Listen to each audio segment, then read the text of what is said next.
olá, alunas, sejam mais uma vez bem-vindos ao Se Liga na Educação.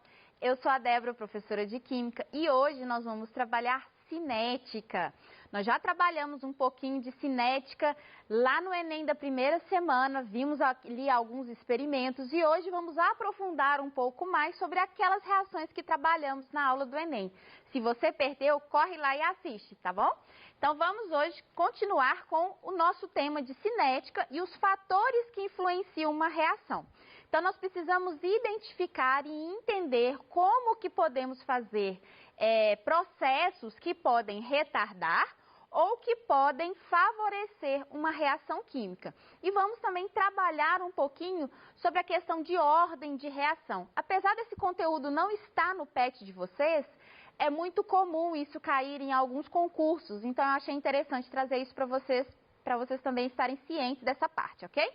Bom, então, sobre o efeito da concentração. Nós vimos em uma das reações com permanganato de potássio que aonde havia uma concentração maior de reagente, a reação aconteceu mais rápido. Mas vamos entender por quê? Então, olha só, se a gente calcular a velocidade do consumo de um reagente, com o passar do tempo, essa velocidade irá diminuir. Nós vimos isso num gráfico que eu apresentei para vocês lá no ciclo 4. Então, o que acontece? Vamos imaginar o seguinte, inicialmente nós temos uma quantidade, vamos colocar 10 mols por litro de um reagente. Quando eu começo a reação, o que vai acontecer com essa concentração? Ela vai diminuir, correto? Porque eu vou consumir o meu reagente para formar o meu produto. Logo, eu vou diminuir essa concentração. Então, cada vez que eu estou diminuindo essa concentração, eu altero a velocidade de reação. Então, ela começa numa determinada velocidade e à medida que o reagente vai diminuindo, essa velocidade também vai diminuindo, ok? Outro ponto interessante. Quando nós aumentamos a concentração de um reagente, né, nós aumentamos a velocidade. Olha que legal. Pensa aí nessa foto que eu trouxe, que é justamente de umas brasas, né? É muito comum a gente pensar em churrasco, queima ali de um carvão. Quando você abana ou até mesmo sopra, né, um carvão que está ali incandescente ou até mesmo restos ali de madeira que estão incandescentes, o que acontece? Aumenta então ali novamente aquele fogo, parece que aumenta novamente o fogo. Mas por que será que isso está acontecendo? Quando você está abanando ou quando você está mesmo soprando, você está deslocando o ar em volta ali daquela reação, daquela combustão. E o que acontece? Quando eu desloco o ar ali em volta, eu estou colocando em contato mais oxigênio próximo da chama, ou seja, eu estou alimentando a reação química. Então, eu estou aumentando a concentração de um dos reagentes da combustão, que é justamente o gás oxigênio. Então, nós chegamos à conclusão que quanto maior for a concentração dos reagentes, maior será a velocidade da reação química. Bom, nós podemos também fazer uma relação matemática em relação à concentração do meu reagente e o tempo. Então, olha só, vamos observar aqui nessa tabela. Eu tenho o N2O5 numa concentração inicial de mol por litro e a velocidade inicial, ou seja, toda vez que eu tenho uma concentração, eu tenho uma velocidade referente a essa concentração, que está em mol por litro por hora, ok? Então, quando eu tenho a concentração 0,010, eu tenho uma velocidade de 0,016. Mas quando eu dobro essa concentração, ou seja, se eu começo a minha reação com 0,020, eu também dobro a velocidade. Então, ela passa a ser 0,032. Se eu triplico a minha concentração, ou seja, se eu faço esse valor multiplicado por 3, eu observo matematicamente que a velocidade também foi multiplicada por 3. Então, nós percebemos que essa relação matemática ela pode ser representada pela seguinte equação. A velocidade de reação é igual a K, eu vou explicar o que é esse coeficiente mais para frente, vezes a concentração do meu reagente, no caso, o N2O5, ok? Então, essa é uma relação matemática. Débora, sempre vai ser assim? Não. Olha que interessante essa outra. Então, agora eu tenho aqui como reagente, participando de uma determinada reação química, o CH3, CHO, mol por litro. E tenho a velocidade inicial em mol por litro por hora. Então, aqui eu vou ter a concentração de 0,10 e tenho a velocidade referente de 0,085. Quando eu dobro essa concentração do meu reagente, o que acontece com a minha velocidade? É como se eu tivesse multiplicado por 4. Se eu pego e triplico a minha concentração do reagente, é como se eu estivesse multiplicando por 9. Então, observe que agora esse valor ele não é mais diretamente proporcional. O que eu tenho ali é o quadrado da concentração. Então, a equação cinética seria velocidade da reação igual ao valor de K multiplicado pela concentração do meu reagente elevado a 2. Então, essa relação matemática ela é muito empírica, gente. Essa relação matemática, normalmente, é quando você faz uma série de experimentos e vai coletando esses dados para você ter justamente esses valores, ok? Mas vamos agora trabalhar com o que nós chamamos de lei de cinética.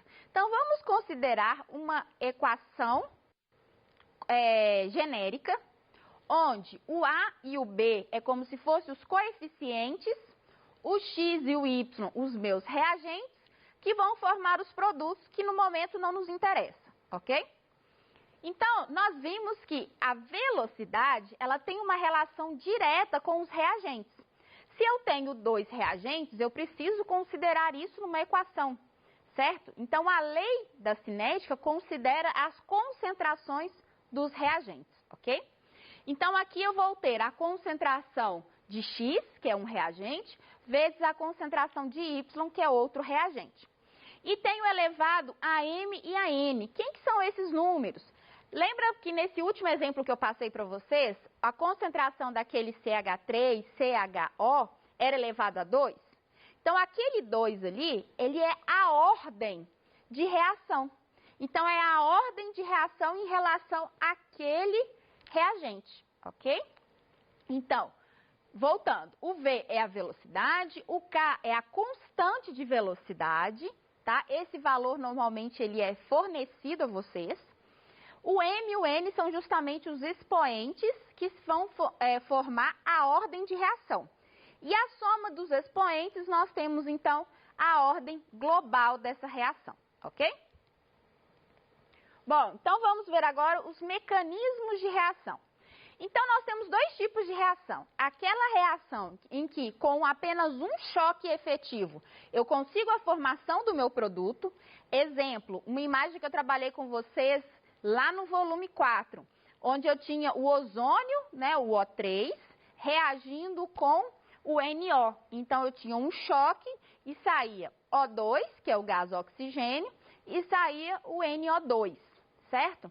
Então, com apenas um choque efetivo, eu consegui, então, a formação ali do meu produto. Nesse caso, nós chamamos isso de uma reação elementar, onde apenas com um choque eu consigo a formação do meu produto.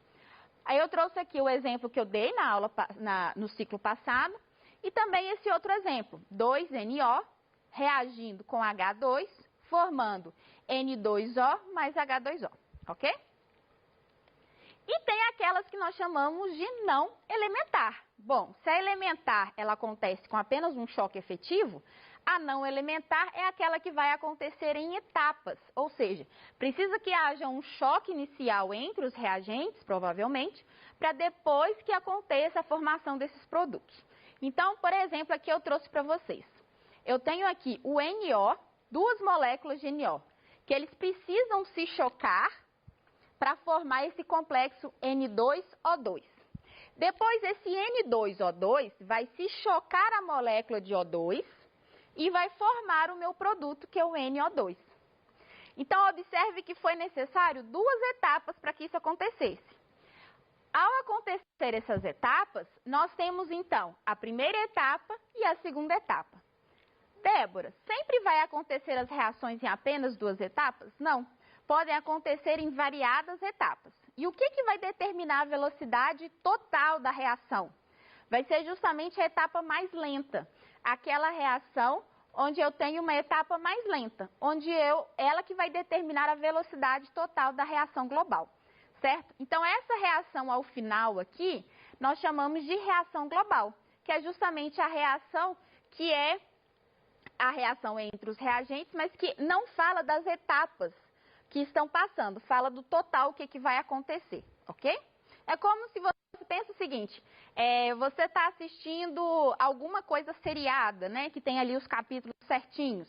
Ao invés de você ver o que está acontecendo, você assiste o primeiro e você assiste o último. Então, você sabe o início e o final da história, mas não sabe as etapas do meio, ok? Então, a reação global é como se fosse isso. Vamos dar continuidade, então, aqui sobre essa lei da cinética. Então, a reação elementar, como ela já vai gerar o produto, você pode considerar a lei de cinética, onde a velocidade vai ser igual a K vezes a concentração dos seus reagentes elevada aos coeficientes estequiométricos.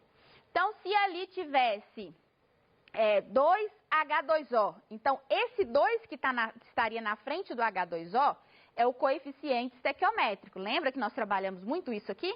Então, esse número nós vamos elevar ao valor da concentração. Bom, e numa reação não elementar? Você vai considerar a etapa lenta. Então, a velocidade vai ser sempre em função dos reagentes da etapa lenta. Então, no caso aqui, seria a concentração de HBr e a concentração de NO2. Observe que, como o HBr e o NO2 não tem um número ao seu lado, indica que a ordem ali de reação é 1, ok? Bom, vamos trabalhar agora os efeitos da temperatura. Nós vimos ali, então, na aula do Enem, que a temperatura pode sim afetar, né? A reação que aconteceu ali na água que tinha maior temperatura, ela foi mais rápida. Então, ou seja, ela interfere na reação, ok? Então, quando elevamos a temperatura, provocamos um aumento da energia cinética das moléculas, fazendo com que haja uma maior quantidade de moléculas com energia suficiente para reagir. Isto é, com a energia superior à energia de ativação. Então, resumindo, quanto maior a temperatura, maior será a constante, automaticamente mais rápida será a reação química.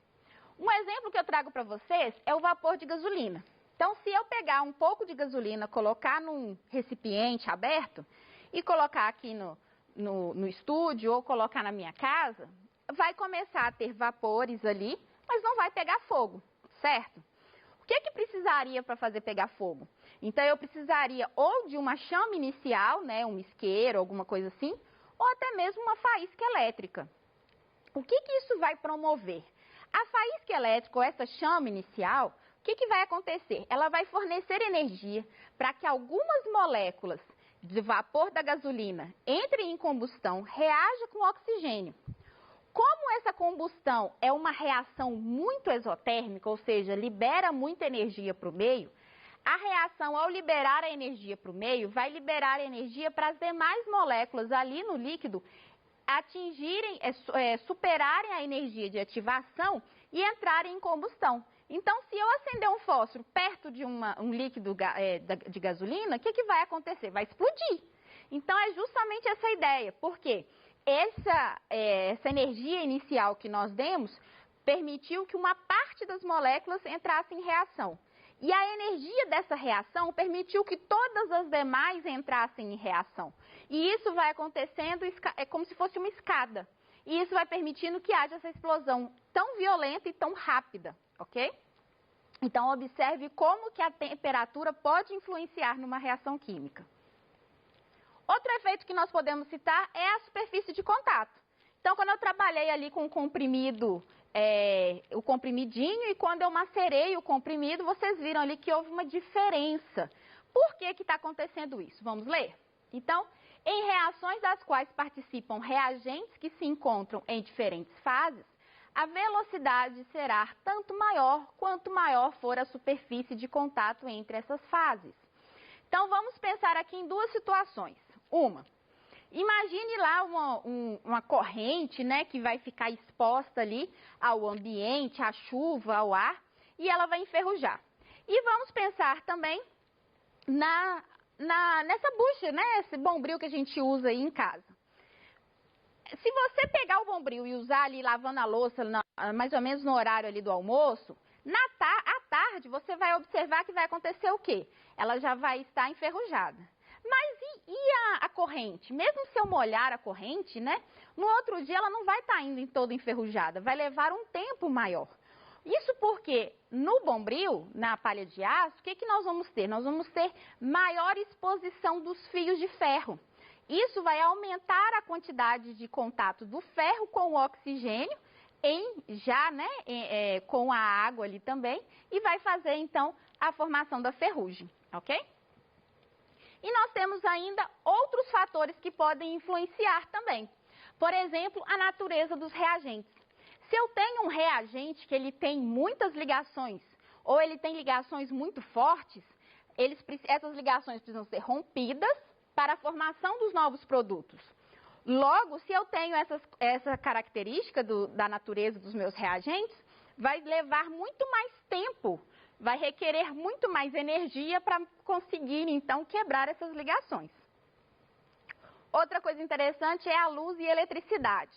Então, se eu tenho reações químicas que acontecem diante da luz ou que precisam dessa corrente elétrica, se eu não forneço esses dois elementos, a reação vai levar muito tempo ou pode nem acontecer. Trabalhamos ainda a ideia da pressão, ou seja, se eu tenho ali uma reação química que envolva gás, quando eu aumento a pressão, eu diminuo o volume, eu faço com que as moléculas estejam em contato, diminuo essa distância entre as moléculas, o que promove então mais choques e aumento dos choques efetivos, ok? E ainda nós temos duas substâncias interessantes, que são os inibidores e os catalisadores. Os inibidores vão ser substâncias que vão se ligar ao complexo ativado, inibindo a formação, então, dos meus produtos. Esses inibidores normalmente retardam a reação ou até mesmo impedem a reação química de acontecer. Os catalisadores são aquelas substâncias que vão se ligar ao complexo ativado e vão acelerar a reação química, ou seja, a reação química vai ser muito mais rápida porque ele vai diminuir a energia de ativação.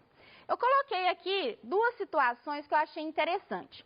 A primeira fala de você usar o bombril e você colocar o bombril, passar o bombril num sabão, por exemplo, sabão em barra, e colocar uma camada ali de sabão no bombril. E isso impediria a ferrugem. Por quê? Porque ao colocar essa camada ali de sabão, eu estou impedindo que o ferro, né, ali da palha de aço, entre em contato com o oxigênio. Então, dessa forma, eu inibo a formação da minha ferrugem, entendeu? Outra situação, a digestão de alimentos, né? A mãe da gente sempre fala, mastiga bem, né? Tem aí alguns profissionais que já chegaram até a falar que temos que fazer mais de 100 mordidas, né? Mastigações antes de engolir. Por quê? Imagina que você vai engolir um pedaço de carne inteiro e o outro você vai engolir mastigado. O que vai acontecer no seu estômago são reações químicas. Então, o que vai ser mais fácil de ser digerido, de acontecer a reação? Aquela carne inteira ou aquela carne bem mastigada, bem triturada? A carne triturada, né? Então, por isso que nós, então, mastigamos e diminuímos o tamanho do alimento justamente para facilitar ali a nossa digestão, as reações químicas que vão acontecer no nosso estômago. E por último, para a gente poder entender um pouquinho, como que seria entender ali a ordem de reação? Então, eu tenho um experimento, né? E ele foi determinada a lei de velocidade com esse valor. V é igual a K vezes a concentração de H2 vezes a concentração de NO elevado a 2. Letra A. Qual seria a ordem de reação do H2? A ordem de reação seria 1. Porque como não tem nada aqui em cima do H2, então ele seria 1. A ordem de reação do NO seria 2, porque ele está elevado a 2. E a ordem de reação global seria 3, seria a soma do 1 mais 2. Bom, gente, eu espero que vocês tenham gostado da aula de hoje.